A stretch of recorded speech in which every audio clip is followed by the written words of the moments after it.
4 వికెట్లు తీసిన రసిక్ సలాంను కాదని 3 వికెట్లు తీసినటువంటి భువనేశ్వర్ కుమార్ను కాదని 49 రన్స్తో మ్యాచ్ను గెలిపించినటువంటి కోహ్లీ కూడా కాదని man of the match award అయితే నిన్న ఎల్ఎస్జీతో జరిగిన మ్యాచ్లో హ్యాజల్వుడ్కి అయితే ఇచ్చారు. ఎందుకంటే 13 డాట్ బాల్స్ వేశాడనే రీజన్తో. ఇక్కడ చూసుకుంటే 1 వికెట్ మాత్రమే తీశాడు. దీని మీద అయితే పెద్ద దుమారమే రేగుతుంది. ఏంటంటే రసిక్ సలాం చాలా అద్భుతంగా అయితే 4 వికెట్లు తీసుకున్నాడు. ముఖ్యంగా వచ్చేసి లాస్ట్ ఓవర్లో డెత్ ఓవర్లో వచ్చేసి అద్భుతమైన పిన్ పాయింట్ యార్కర్లో అయితే బౌల్ చేశాడు. ఆవేష్ ఖాన్ కానీ తర్వాత ముకుల్ చౌదరి బాగా ఆడుతున్నటువంటి బ్యాట్స్మెన్ కానీ.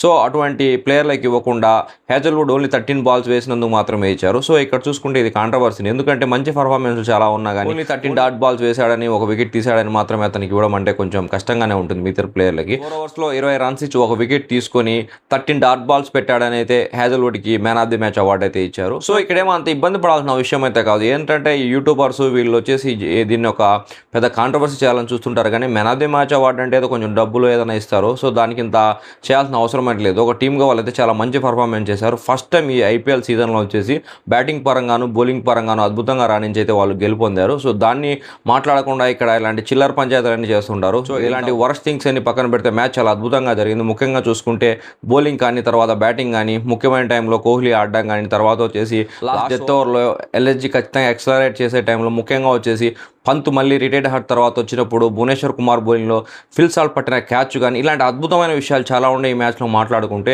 ఈవెన్ కోహ్లీ కూడా చాలా అద్భుతంగా ఇక్కడైతే స్కోర్ చేశాడు. ముఖ్యంగా అతని హెల్త్ సరిగా లేనప్పుడు కూడా అతనే ఈ మ్యాచ్లో అయితే టాప్ స్కోరరు. ముఖ్యంగా చూసుకుంటే వెల్ డిజర్వ్డ్ హాఫ్ సెంచరీ అయితే మిస్ అయ్యాడు. బాల్స్ ఎక్కువ ఆడాడు కానీ అక్కడ అంత ఇబ్బంది ఏం కాదు.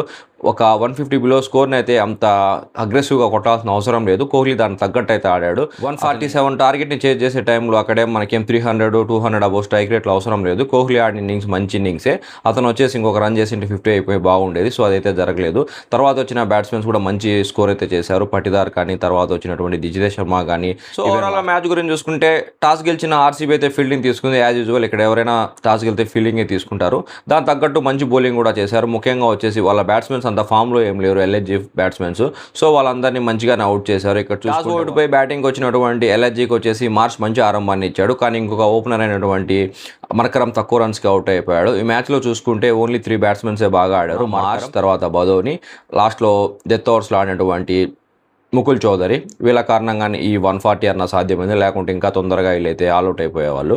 ఇక్కడ చూసుకుంటే రసిక్ సలాం చాలా అద్భుతంగా చేసి బౌలింగ్ ఇక్కడ డెత్ ఓవర్స్లో వీళ్ళనైతే స్కోర్ చేయనివ్వలేదు. ముఖ్యంగా అక్కడ చూసుకుంటే ముకుల్ చౌదరి మంచి హిట్టింగ్ అయితే చేస్తూ ఉండేవాడు. సో అక్కడ అతన్ని బౌల్ చేశాడు. ఓవరాల్గా చూసుకుంటే మంచి బౌలింగ్ కారణంగానే వీళ్ళైతే ఆల్అౌట్ అయిపోయారు. ఇక్కడ చూసుకుంటే ఆర్సీబీ తరఫున చూసుకుంటే ఓన్లీ 5 బౌలర్స్ మాత్రమే యూజ్ చేశారు. ఇక్కడ షెఫార్డ్ను కానీ తర్వాత ఎవరిని వాడలేదు.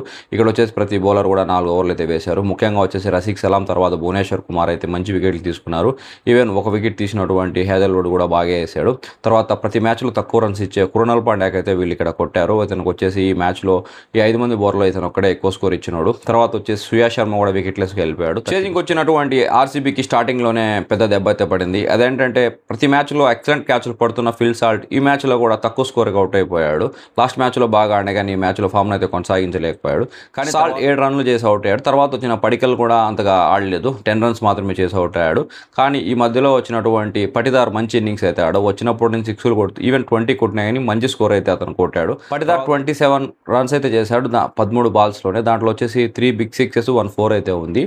అతను అవుట్ అయిన తర్వాత వచ్చిన దిజితేష్ శర్మ కూడా ఈ మ్యాచ్లో బాగా ఆడాడు. ఇతను ఈ మ్యాచ్లోనే మంచిగా ఆడాడు. మిగతా మ్యాచ్లన్నీ ఫెయిల్ అవుతూ వచ్చాడు. సో ఇక్కడ అతనికి కూడా కాన్ఫిడెన్స్ అయితే వచ్చి ఉంటుంది.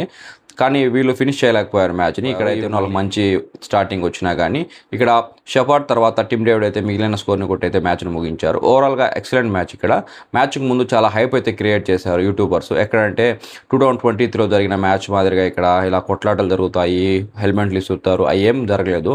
ఈవెన్ ఆవేష్ ఖాన్ కూడా అంత ఫామ్లో ఏం లేదు. స్టార్టింగ్లో ప్రివ్యూలోనే చెప్పాను. సో అలాగే జరిగింది. ఇక్కడ ఏం పెద్ద స్కోర్ కూడా ఏం చేయలేకపోయారు ఎల్ఎస్జీ. ఇక్కడ చూసుకుంటే ఎల్ఎస్జీ కోల్కతాతో ఏమైనా పోటీ పడుతున్నారా అనిపిస్తుంది. ఎందుకంటే టాప్ ప్లేస్ కోసం అందరూ పోటీ పడతారు. ఇక్కడ వీళ్ళిద్దరు చూసుకుంటే బాటమ్ నుంచి టాప్ ప్లేస్ కోసం పోటీ పడుతున్నట్టున్నారు. ముఖ్యంగా చూసుకుంటే 2 టీముల్లో కూడా కెప్టెన్లు అయితే వరస్ట్గా ఆడుతున్నారు. సో వాళ్ళ కారణంగా వాళ్ళ డెసిషన్ కారణంగానే ఇక్కడైతే ఇబ్బంది జరుగుతుంది. ముఖ్యంగా ఇక్కడ వచ్చేసి పురాన్ని కూడా 1 డౌన్ 2 డౌన్ పంపిస్తే మంచిగా ఉంటుంది. అతని లోయర్ ఆర్డర్లో పంపించడం కూడా వీళ్ళకైతే వరస్ట్ పర్ఫార్మెన్స్లు అయితే వస్తున్నాయి. సో మీరే ఉన్న కామెంట్ చేయండి. Thanks for watching this video.